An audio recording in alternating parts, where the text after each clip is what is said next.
Welcome to Talking Bengals, the Bengals podcast made by the fans for the fans. Check out Talking Bengals on iTunes, Google Play, and Buzzsprout, Facebook, Twitter, and YouTube at Talking Bengals. Now, let's join the conversation. Bengals fans, this week's going to be a little bit different than normal. We didn't really have a whole lot of time to prep. Thank you, Hurricane, cutting into my schedule. I kind of go with what we know. And Nick, how you doing tonight? Well, I'm doing all right, Casey. It seems like it's been a long week. How about you? It has been an excruciatingly long week, and I would really like to have some days off, but of course I might have to work again tomorrow, so who the heck knows. But tomorrow is going to be a great day if I can actually watch what's going to be the opening game of the season. But before we get into that, let's talk a little bit about a few other things and maybe just what we thought about the ending of the preseason. Take about 5 seconds. Game 4. School broke a couple fingers. But other than that, I was not very excited to watch a bunch of missed field goals and very poorly played football. Nick, what do you think? I agree. Quite frankly, it was kind of a crap show. I wasn't really impressed with anything that happened. And it was a whole bunch of third and fourth stringers playing. AJ McCarron got a lot of time due to Driscoll's injuries, but yeah, I think that's about the only thing that went good, I guess, is that AJ McCarron got more time. Yeah, hopefully that's the most we see AJ McCarron all year, because otherwise it means Andy Dalton's out. So let's keep Andy Dalton healthy, keep AJ McCarron off the field, and just as a pristine backup that we don't need for anything. But, looking at the final roster that came out, I didn't really see anybody that was a big shock. I don't think they cut anybody that was like, oh, my gosh, they cut him. No, it was kind of boring. I mean, honestly, there was a few, guys who had been with the team for a while, like Will Clark, but Will Clark when he was on the team because he didn't really make much of an impact. So it's not like you're going to see a huge loss there. You also lost a Wallace Gilberry. I mean, that's that guy goes. I've been around the Bengals for a long time, but hey, it happens. And then Eric Winston, it is about time. I almost want to slow clap if it wouldn't sound ridiculous over a recording. But I was glad to see him go because I feel like they've only kept him around because he's the president of the NFL Players Association. But he's a terrible football player. Absolutely terrible. So it's about time he's gone. Nick, what are your roster thoughts? I thought that a surprise to me was the Jake Elliott decision. Bullock's going to do what he's going to do. He'll screw up most likely sooner rather than later. So that's why we've signed Jake Elliott to our practice squad. But we can only tell by time and see what happens in this first game on how bad Randy Bullock's going to do. I mean, speaking of Randy Bullock, you just opened a good little conversation there. I don't think it's going to happen against Baltimore. I think he'll have a fine game against Baltimore. It's going to be next Thursday night when, we're going up against the Texans, his favorite team. And it's going to come down to a Randy Bullock field goal, and that'll determine the rest of his season. If he can make the game-winning field goal this time, the Bengals will be successful here. But if he misses another game-winning field goal, because I have it in my gut, that's what it's going to come down to. Both him and the Bengals for the year. They're going to end up yet. I mean, I have my own predictions, and I have two different records in my mind, but I'll save that for a little bit later. But yeah, I mean, Jake Elliott, I don't know what happened. Maybe he wasn't comfortable with the competition, because he thought the job was his, and he just didn't get confidence because, they had another kicker competing with him. But yeah, it's just I think he's still the better kicker. He's got the better leg. He just needs to get a little bit more confidence. So I think he'll definitely be back, if not for the Bengals, for somebody else. But I think he's a good enough kicker where he's not just going to, be a one shot and done in the NFL. And hopefully more than one shot with the Bengals, unless Ball just, totally turning it around, doesn't miss any field. It is the second coming of Shane Graham in his prime, which I don't know. We'll just have to wait and see on that one. But, getting into this week, it's finally the regular season. No more preseason, no more half football. We actually get real football starting tomorrow. I'm excited to see what's going to happen. And Nick, let's just talk about a few different things that you're excited about coming up for the season opener tomorrow. I'm excited to actually see the first string and see how they're going to perform together. Mostly on the offensive side, to see what the coaches and ownership are going to do about the running back position with Joe Mixon and Gio and Hill. See what they're going to do with all that. I want to see how Dalton will connect with the wide receivers. Notice how I said plural. I mean, we know he can throw it to A.J. Green, and we know he's comfortable with that. But he's going to have to throw to somebody else, too. I mean, you're going to have multiple weapons out there that he can throw to and that he can depend on. And just him getting comfortable with them, I think, would be something fantastic to watch. And I think it's going to be a real telltale sign whether or not they're going to be a successful team this year if, Andy Dalton can throw to multiple wide receivers and not just use A.J. Green and Tyler Eifert. On the defensive side, I think that the line is going to be okay. I think it's going to be all right. The linebacking crew has a little bit to prove, I think. And then, of course, you have the defensive backfield. It just seems like this year is going to be the year the defensive backfield gets hurt. And, like every year, we'll be yelling at the defensive backs this year. Like a few years ago when Ray Maluga went out, we were yelling at the linebackers because once Ray went out, everybody else went out. But, yeah, I mean, I don't know. Hopefully there's not very many injuries with the defensive backfield and the Bengals can stay healthy this year. I mean, quite frankly, I just want to see a healthy Bengal team play the entire season. And I'll be excited if they play the entire season without any major injuries and any impact players really losing any time on the field. So, I don't know. That's kind of my little 2 cents, I think. Well, after 2015, the horrible loss in the playoffs, but with Dalton being out, everybody keeps wondering what might have been if he'd have just stayed healthy. So I'm with you on that. If people could just stay healthy, to the most part, and not have guys go out. Like last year was AJ. AJ went out, and everybody's like, well, what might have been if he wouldn't have gotten hurt? Could he have made a big enough impact to make the Bengals more competitive in toward a playoff run? And a really weak AFC North last year. I mean, probably the weakest we've seen the AFC North in 10 years. But the Bengals couldn't capitalize on it. So we'll just have to wait and see how things pan out. But, yeah, Andy Dalton's got to get the ball spread around. I mean, you got a lot of good, young, talented receivers. And then you have Joe Mixon coming out of the backfield. You got Gio coming out of the backfield. You got to get the ball spread around. That's, the NFL, the teams that are most successful – spread the ball around. Now, of course, you want to get your star player to get their hands on as much as possible, but you can't become predictable. Because once you become predictable, people can beat you very easily. They can find ways they go, okay, this is what they're going to do, so we're just going to just line up for this and make sure we can shut down this one specific thing. So, I mean, I do think Andy Dalton needs to pass it around, and I just wonder if this week, the first week's kind of always a crapshoot no matter who you play. Because, it's the first week, the rookies are nervous. Even all the players are probably a little bit more nervous than they are later in the season because, it's the first game of the year. And this is the first chance you have and only chance you have to remain undefeated. I mean, if you lose this week, you're not going to be undefeated the rest of the season. And, you're going to put yourself under 500 to begin with where, it's always better to try to get as many wins as possible, especially that first win, get over the hump. For the Bengals over the years, it can be difficult at times. So in this week, I think the Ravens are a struggling team. So the Bengals could take advantage of it, but the defense and the offensive line are my two biggest concerns this week.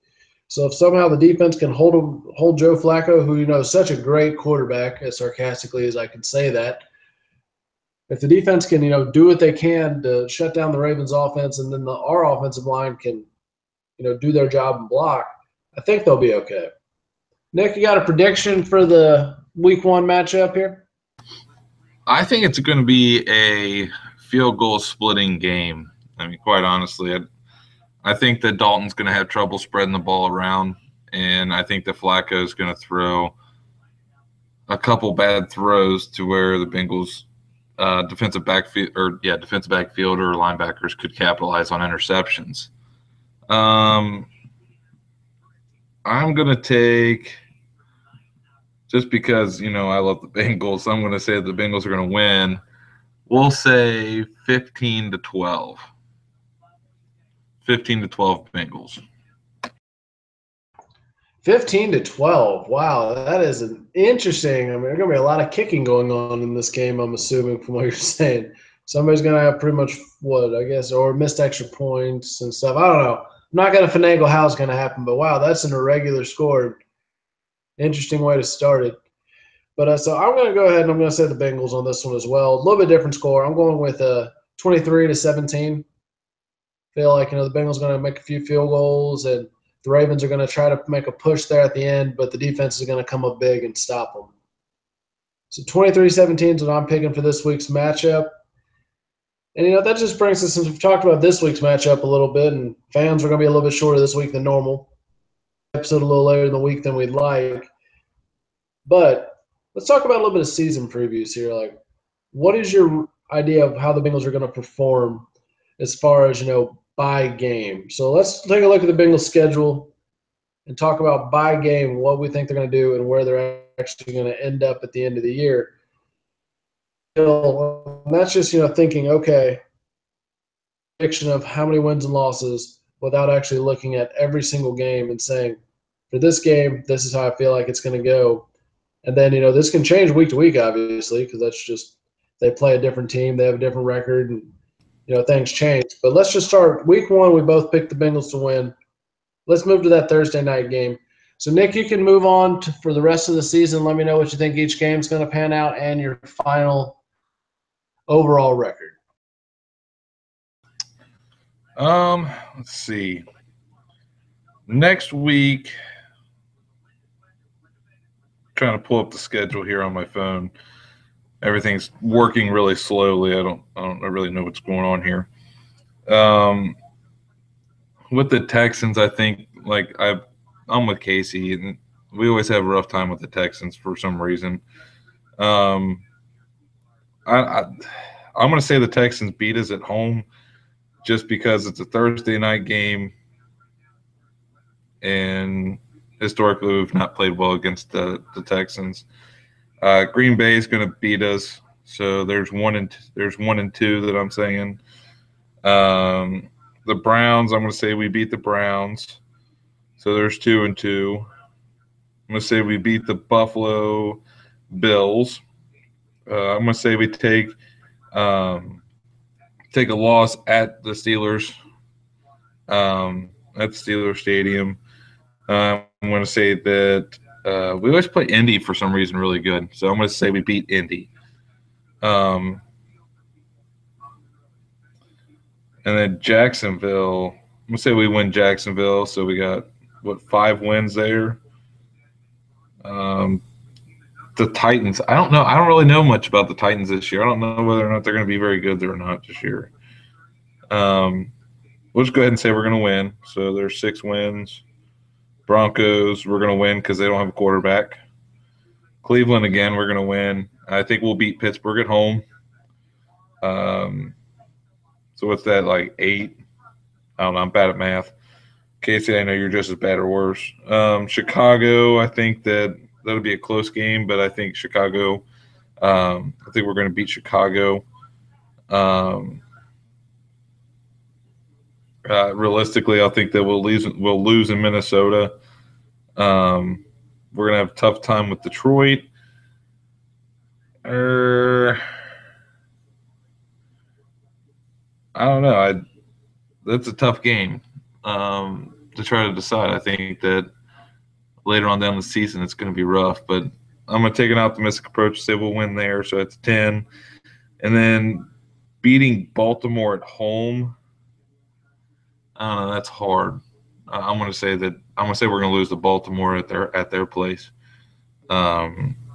just because historically it's real hard to win in Baltimore. So what's that, Casey? 11 wins, and there's 17 weeks with a bye week, so 16 games. So let's I can't do math. You got to do your own math. shut it. So I'm going to say 11-5 this year, and hopefully we'll take first in the AFC North. That's a very bold prediction, but I may be bolder. I don't know. I'm trying to just go game by game what I think and not just put an overall record in my head. So, yeah, Baltimore's going to be a win week 1. Houston is going to be a really hard-fought game, and I just think they're going to do it this time. I think Houston's a win. Green Bay, as much as I want them to continue to be the only team that Aaron Rodgers has not beaten, but I just think they're too young going to Green Bay. They're just not going to do well, I don't think. Hopefully they prove me wrong, but I don't see it. So Green Bay is a loss.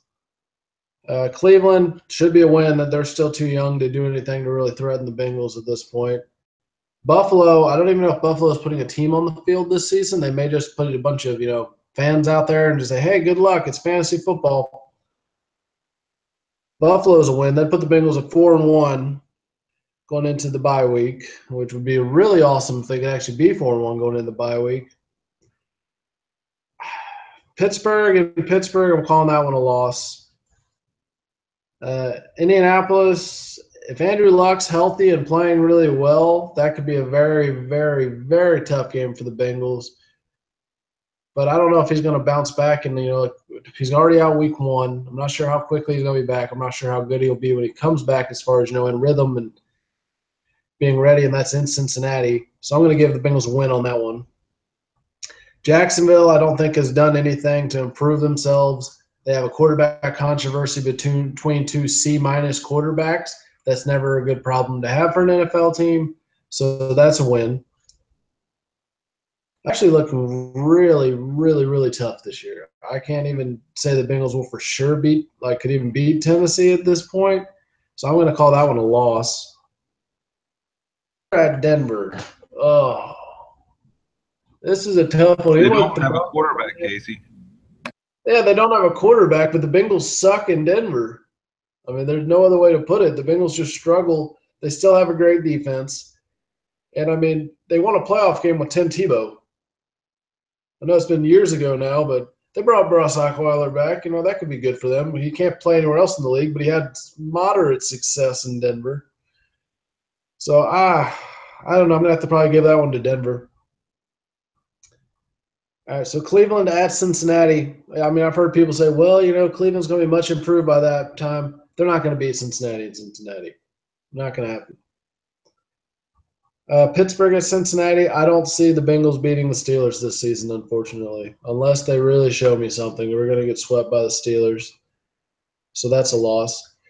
Chicago's a win. I don't think the rookie quarterback or whoever's backing him up are going to be able to overcome. Minnesota's a tough one. That is one I'm trying to give a lot of thought to, but I'm not 100% sure how it's going to go.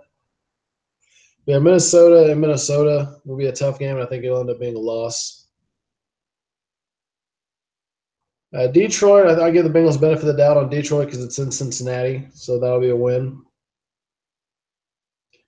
And then I don't think the Ravens will just have enough to beat the Bengals even at home. I think at that point the Bengals will be playing trying to get into the playoffs, and Baltimore will be, their season's over at that point. Maybe they're just playing for a better draft pick, so I give the Bengals the advantage there. And I come out at 10-6 overall, which is funny because before I even looked too deep at the schedule and I was just thinking random records, I thought 10-6. So I kind of came right to where I thought I'd be. But this team, with the talent they have, they could easily be 10-6 or 6-10. It all depends on how they mesh together. I don't think you're 11-5, I think is a doable possibility, but they're not going to go 12-4. They're not going to go, 13-3. They're not going to do anything, to set the best record in franchise history or anything like that. But it's definitely, anywhere between 6 and 10 is very possible and very likely. But I'm hoping 6 and 10 would be enough to at least get them into the playoffs, or 10-6. Sorry, 10-6 should be enough to get them into the playoffs, hopefully. And then they can finally get that, off their back, the demons in the playoffs. But sports fans in general just can't deal with another rebuilding period for a sports team. The Bengals took a rebuilding period from like 1990 to 2005, and then they've been in a continuous rebuilding phase where they make the playoffs but they can't win. And last year they missed the playoffs. If they miss the playoffs again this year, it's going to be devastating to fans. And I mean, with the other Cincinnati professional sports team, big league team, they're the same way. The Reds come out and they made the playoffs there for a while, couldn't make it past the first round of the playoffs, and now they're in a rebuilding phase again. So that's just disappointing. But I don't know, my spidey sense is tingling. Tell me that Nick's got something. Nick, what you got? I can't remember his name, but he's the NFL player that wrote the letter. He was in Las Vegas after the Mayweather and McGregor fight. At an active shoot, and it came out as an active shooter to the Las Vegas Metro. And he wrote out a letter. Pretty much, from what I gathered, the entire letter was a lie, and then was proven to be a lie by not only body cam footage but by surveillance camera footage. And then, the commissioner of the NFL, Goodell, was asked if he was going to do anything about it, and for lack of better terms, he just said nah. So, I mean, Casey, I'll let you throw in an opinion, then I'll throw mine in. I mean, I actually didn't hear about that, but the way you described it, that sounds very Roger Goodell-ish because he's a giant pansy and wants football players to hit each other, which is the premise of the game. You hit the other person to make them not want to, try to come against you again. But when you get into things like integrity, honor, decency, apparently that's not a big deal. Lying and people and to your benefit. I guess that's not what the things we're trying to instill in, athletes and, just being role models. Integrity is not a big deal, but don't hit somebody because you could hurt them, even though this is a game where people hit each other. You know what? That makes people tougher. I'm sorry. Yes, you don't want anybody to get seriously hurt. I would never, ever want anybody to get seriously hurt at all. That's not what I'm advocating for. I'm just saying football is a game where people hit each other. Society already is so soft. We're ruining football by saying, don't touch the other person. You can't hit them this way. You can only hit them that way. I'm pretty sure the hits that we gave in high school are more vicious than what the NFL players are allowed to do anymore. And that's not, and Roger Goodell always keeps saying, it's going to be better for the game. We're making the game safer. Nobody wants you to make the game safer except for a bunch of idiots. I'm sorry. Maybe I'm backwards and whatever, but that's not – the game is supposed to be played the way the game is supposed to be played. You're supposed to hit people hard. You're supposed to make them not want to come back and go in against you. So the fact that you're going to, pretty much throw Vontaze Burfict under the bus every time he barely touches anybody and suspend him for 3 games, but somebody's sitting there lying to get, sympathy for a cause and lying just, for any reason is bad, and you're not going to punish them, you just need to be fired. I don't know who could fire the NFL commissioner, but somebody needs to because he's horrible. Yeah, I'm just going to go ahead and say Goodell said something else about the guy being, like a pillar in his community or something to that effect. I can't remember exactly the words he said. But it's – how can you be some shining light in your community when you blatantly lie and then then all the evidence completely contradicts exactly what you said, like in every way possible? I mean, Goodell is making himself looking like the backside of a donkey. And, oh my gosh. And he's making a lot of people not want to watch football. I mean, he's not holding the players to the standards that they're supposed to be held at. And to get off of that topic to the topic you were talking about with the being hit part, I mean, what's football? Football is a game of violent collisions. Well, it was until Goodell got a hold of it. Now it's a game of fairy tales and pixie dust. I don't know. Football is not football anymore. Everybody's decided that they want to just play two-hand touch football. It's getting ridiculous. Casey, do you want me to start final thoughts or you? You got it, my man. My final thoughts this week, we're going to go away from sports. Something a little more important, a little more life and death-ish. With these hurricanes like Hurricane Harvey and Hurricane Irma that have affected the Houston area, and Irma's that's now affecting the Caribbean and now going into Florida and all that. I'd just like to say that if you're able to help in any way, prayers, in any way, do what you can. These people down there, they did choose to live there in a hurricane environment, but they didn't choose to have such a violent storm come through and rip everything they've ever loved out of it. There's no way you can plan for a type of storm that's coming through like right now with Irma. And just especially for the first responders, police, fire, EMS, National Guard that's going to be in there, all the electric companies that have sent down their employees to stage for recovery efforts. I just pray for everybody down there that for everything they're going to be doing and staying safe. And if you can send some type of money or anything that you can do for the people who are going to be affected, try to get involved, and at the very least send some prayers to, God, Allah, whoever you want to pray to. If you don't believe in God, I suggest you start praying. That's a very good final thought. And, hopefully I'm 90 miles from the ocean. Hopefully I'm not too bad off. But, if we do have to evacuate for that thing, it should be fun. And I'll come visit at that point, Nick. Maybe we can actually go watch the Thursday night game. But that was a very good final thoughts from you. And I don't really have anything that great. I feel like, I should have just gone first on that one, because anything I say at this point is just going to sound not good or inspiring. So I'm just going to go ahead and close it out with a quick final thought of I'm excited for football tomorrow.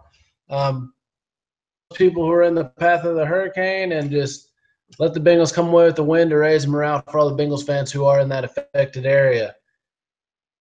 This week, follow us on Facebook, YouTube, and Twitter. And then you can also listen to our episodes and subscribe on iTunes, Buzzsprout, Sprout, and Google Play. Have a great weekend. Hoo-day. Hoo-day.